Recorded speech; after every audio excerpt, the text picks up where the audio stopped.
ரசூலுல்லாஹி ஸல்லல்லாஹு அலைஹி வஸல்லம் அவர்கள் எங்களுக்கு ஒரு அருமையான ஒரு விஷயத்தை ஒரு ஹதீஸில் சொல்லி காட்டுறாங்க.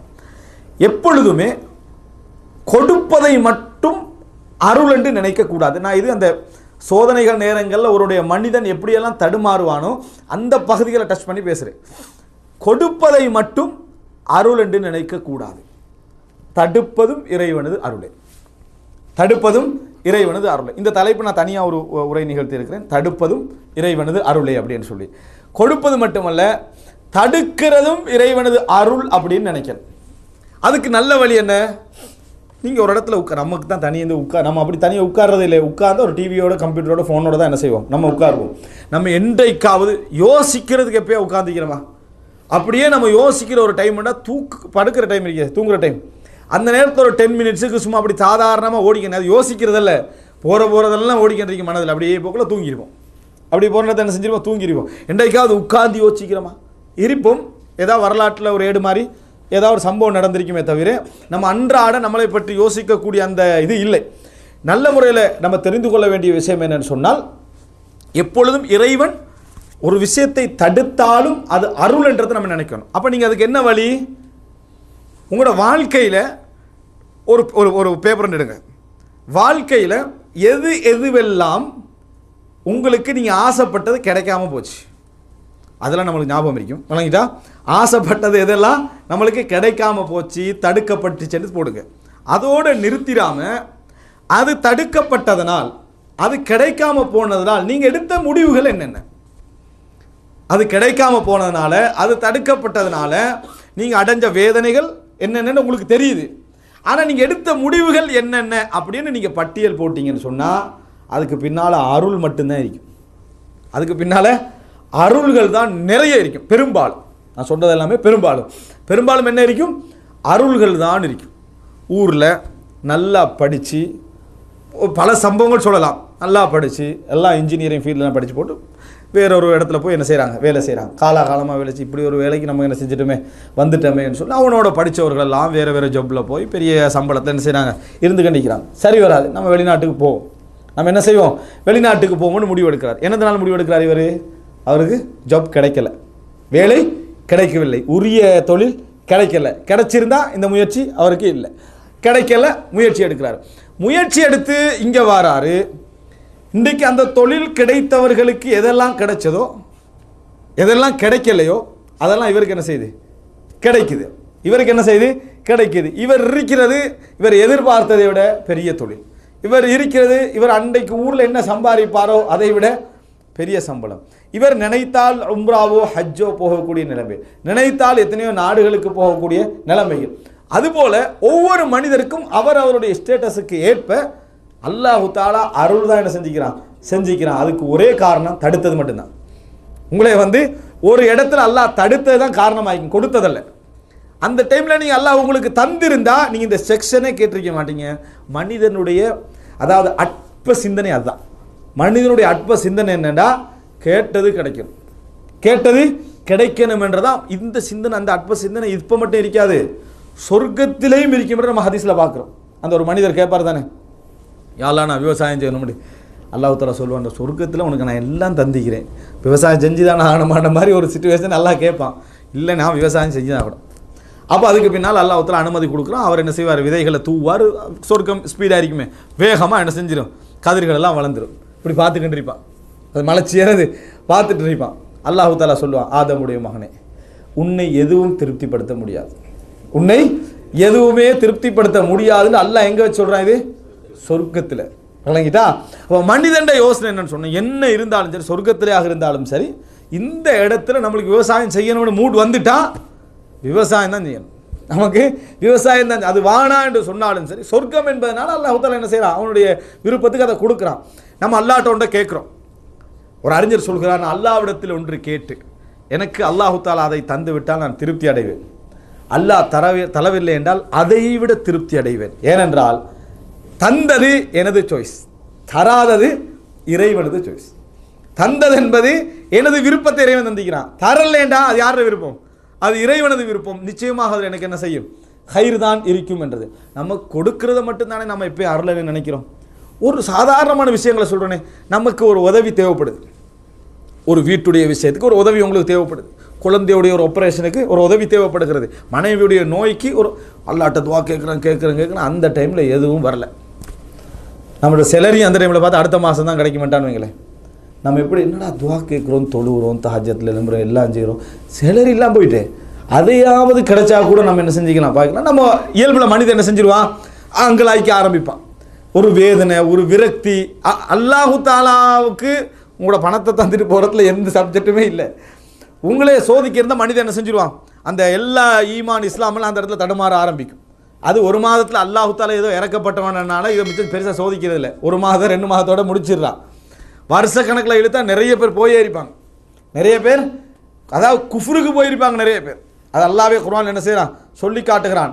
அதாவது ஒரு வார்த்தையில் அல்லாஹ் தஆலா சொல்லுகின்ற பொழுது சொல்கிறான், எல்லா மக்களும் காஃபிர்களாகி விடுவார்கள் என்று மட்டும் இல்லை என்றால் நான் இறை நிராகரிப்பாளர்களுக்கு தங்கத்தாலான வெள்ளியலான மாளிகைகள் அமைச்சிருப்பேன்றான்ல. ஏன்டா அவங்களுக்கு இந்த உலகம் தான் சொர்க்கம், இந்த உலகம் தான் சொர்க்கம். அப்போ அவங்களுக்கு என்ன செய்யணும், இந்த உலக சொர்க்கத்தை தான் அல்லாஹ் தஆலா என்ன செய்யணும், அமைச்சு கொடுக்கணும், தங்கம் வெள்ளி மாளிகையை கொடுக்கணும். அதெல்லாம் பார்த்தாண்டா இவன் என்ன சொல்லிடுவான் தெரியுமா, அவன் தாண்டா ஹக்கு வைக்கிறான் என்னது, இவன் அங்கே போயிடுவான். போய் எல்லாரும் காபீர்களாகி விடுவார்கள் என்று மட்டும் இல்லை என்றால் நான் இந்த உலகத்தில் காவிர்களுக்கு தங்கம் வெள்ளியால மாளிகை கொடுத்துருப்பேன்றான்ல. அதனால தான் கொஞ்சம் குறைச்சி கொடுத்தீங்க. இப்போ கொஞ்சம் கொடுத்ததுக்கே இவ்வளோ பார்க்குறான். அது குறைச்சி கொடுத்தீங்கன்னா மனிதனுடைய இயல்பான சிந்தனை அதான். அதனால் அல்லாஹ் தஆலா மிகவும் பெருசாக அது எங்களோட சோதனைகளை பலமாக வைக்கிறது. ஒரு மாத ஒரு சேலரியை பிற்படுத்துகிறான்னு வைங்களேன், ஏதோ ஒன்று கஷ்டம் நம்மளுக்கு வருது, நீங்கள் நம்ம துடிச்சு போயிடுறோம். நடா இந்த டைமில் இப்படி எனக்கு சுபஹானல்லாஹ். அல்லாஹ் உங்களுக்கு சில விஷயங்களை நிர்பந்தமாக உங்களுக்கு சேர்க்குறான், நிர்பந்தமாக சேர்க்குறான். அந்த நிமிடத்துக்கு ஒரு டைம் ஒன்று வரும், ஒரு 10,000 தேவைப்படுற மாதிரியான டைம் ஆയിരിக்கும்னு வைங்களேன். நீங்கள் பிற்படுத்தினாலாம் சேர்ந்து வந்து விடும், பிற்படுத்தினாலாம் சேர்ந்து வந்து விடும். அப்போ பெரிய ப்ரொஜெக்டை முடித்தவங்களாம் இருக்கிறான். அந்த சேலரியெல்லாம் சேர்ந்து வந்த பின்னால், அதுக்கு முன்னால் அல்லாஹ்வுக்கு ஒரு மன அதிருப்தியோடு இருந்தவங்கெல்லாம் சேர்ந்து வந்த பின்னால் அல்ஹம்துலில்லாஹ் அல்ஹம்துலில்லாஹ் என்று வர முந்திய சொல்கிறதுக்கு மனசு இருக்கணும். அந்த சோதனை எல்லாம் முடிஞ்சு பெருசாக வந்துருமா, பெருசாக வந்த நேரத்துக்கு என்ன செஞ்சிடுறது, அல்ஹம்துலில்லாஹ் அல்லாஹ் தஆலா பிற்படுத்தினதில் ஒரு ஹைர் இருக்க தான் செய்யுது அப்படின்னு. ஆனால் அந்த 9 மாதமும் மற்றவனுக்கு ஏசுறதும், அரசாங்கத்தை ஏசுறதும், உலகமே சரி வராதுன்னு ஏசுறதும், எல்லாரையும் இந்த மனைவி அமைஞ்சதுனால தான் எப்படி இருக்குமோ, நம்ம இருக்கிற இந்த கம்பெனி அப்படியே இருக்குமோ, அதான் இதாண்டு எல்லாரையும் மங்களாய்ச்சி தடமாறிக்கிட்டே இருக்கும். ஒரு நடுநிலையாக இருக்காது. என்ன நடக்கும்ண்டா, அதனால உங்களுக்கு கிடைக்கிறதெல்லாம் தந்துடுவான். அந்த 2-3 மாதங்கள் வந்து நீங்கள் எதுலையும் நல்ல வேலை செஞ்சிருக்க மாட்டீங்க. தொழுகையில் ஈடுபாடு இருக்காது, ஒழுங்கா என்ன செய்யாது, ஒரு நல்ல மனைவியோட குழந்தைகளோட நல்லா பேசியிருக்க மாட்டீங்க, ஒரு பதட்டத்தில் இருந்து கண்டிருப்போம். இப்போ அல்லாஹ் தஆலா ரசூல் ஸல்லல்லாஹு அலைஹி வஸல்லம் சொன்னாங்களே, லா தஸ்தப்தி உர் ரிஸ்க், ரிஸ்க் வரல உங்களுக்கு எழுதப்பட்டது வரல என்றெல்லாம் என்ன செய்ய வேண்டாம், தாமதம் என்று சொல்ல வேண்டாம். ஃபைன்னஹு லன் தமூத நஃப்ஸுன் ஹத்தா தஸ்தக்மில ரிஸ்கஹு, உங்களுக்கு எழுதப்பட்ட ரிஸ்கை முடிக்கும் வரைக்கும் எந்த ஒரு ஆத்மாவும் இந்த உலகத்தில் என்ன செய்யாது, மௌத் ஆகாது அப்படின்னு அர்த்தம். ஒரு ஆத்மா மௌத் ஆகுதுன்னா ஒரு கவலை உணவும் அவனுக்கு இங்கே இல்லை, ஒரு காத்தும் இந்த உலகத்தில் இல்லைன்னு அர்த்தம் அவனுக்கு. அப்புறம் தான் அவன் என்ன செய்வான், மௌத்தாகுவான்னு அர்த்தம். அப்போ 2வது விஷயம், நீங்கள் வாழ்க்கையில் தடுக்கப்பட்ட இடங்களை கொஞ்சம் தேடி பாருங்க. உங்களுக்கு எதெல்லாம் தடுக்கப்பட்டிருக்குது, திருமணம் தடுக்கப்பட்டிருக்கலாம், குழந்தை தடுக்கப்பட்டிருக்கலாம், பொருளாதாரம் தடுக்கப்பட்டிருக்கலாம், ஏன் ஒரு பயணம் தடுக்கப்பட்டிருக்கலாம், ஒரு கல்வி தடுக்கப்பட்டிருக்கலாம். அந்த இடங்கள் அந்த நிமிடத்தில் மட்டும் வச்சு பார்த்தீங்கன்னா சோதனை, அதுக்கு அடுத்த ரிசல்ட், இதனால் நீங்கள் எப்படி டேர்ன் ஆகினீங்கன்னு மட்டும் பாருங்கள். அதில் உள்ள ஹைர்கள் சாதாரணம் அல்ல.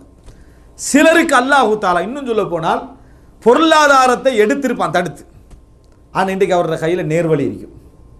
அவரோட கையில் என்ன இருக்கும், நேர்வழி இருக்கும். அப்போ ஒரு குஃப்ரில் இருந்திருப்பார், வழிகேட்டில் இருந்திருப்பார், தவறான கொள்கையில் இருந்திருப்பார். அல்லாஹ் தஆலா பொருளாதாரத்தெல்லாம் தொட்டச்சி எடுத்ததுனால எங்கேயாவது ஒரு இடத்துக்கு போகும்னு வந்திருப்பார். அங்கே அவர் ஏதோ ஒரு விரக்தியில் கஷ்டத்தில் ஒரு பயான கேட்போம்னு திரும்பிப்பார். அன்றைக்கு டச் ஆகினது அவரோட லைஃப்பில் அவரை பெரிய ஒரு என்ன மார்க்கெட் சைட்டில் பெரிய ஒரு விளக்கம் உள்ளவனா அல்லாஹ் என்ன செஞ்சிருப்பான், மாற்றிருப்பான். இதுக்கு காரணம் உன்னை நெருக்கினது அல்லாஹ் தஆலா, உன்னை பிடிச்சது தான் காரணம், உன்னை சோதித்தது தான் காரணம். அல்லாஹ் தஆலா உன்னை தடுப்பதும் அருள் என்கின்ற மனோபாவத்தை வளர்க்க வேண்டும். கொடுப்பது மட்டுமல்ல அருள், அல்லாஹ் தடுப்பதும் அருள். அப்படின்னா என்ன, அதை மட்டும் தடுக்கிறான், மறுபடி கொடுப்பான்.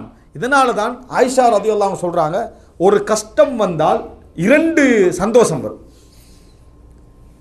அதாவது ஒரு கஷ்டம் வந்தால் 2 சந்தோஷம் வரும். என்ன காரணம், லை யக்லிப உஸ்ருன் யுஸ்ரைன். என்ன காரணம், அல்லாஹ் தஆலா குர்ஆன்ல சொல்றான், இன்ன மஅல் உஸ்ரி யுஸ்ரா, ஃபைன்ன மஅல் உஸ்ரி யுஸ்ரா, இன்ன மஅல் உஸ்ரி யுஸ்ரா. உஸ்ர் என்ற வார்த்தை அல்லாஹ் த என்று சொல்ற அந்த ஆர்டிக்கலை போட்டு தான் அல்லாஹ் தஆலா சொல்றான். அலிஃப் லாம் இருக்குது, அதை போட்டு தான் அல்லாஹ் தஆலா சொல்றான் ரெண்டு இடத்துலையும்.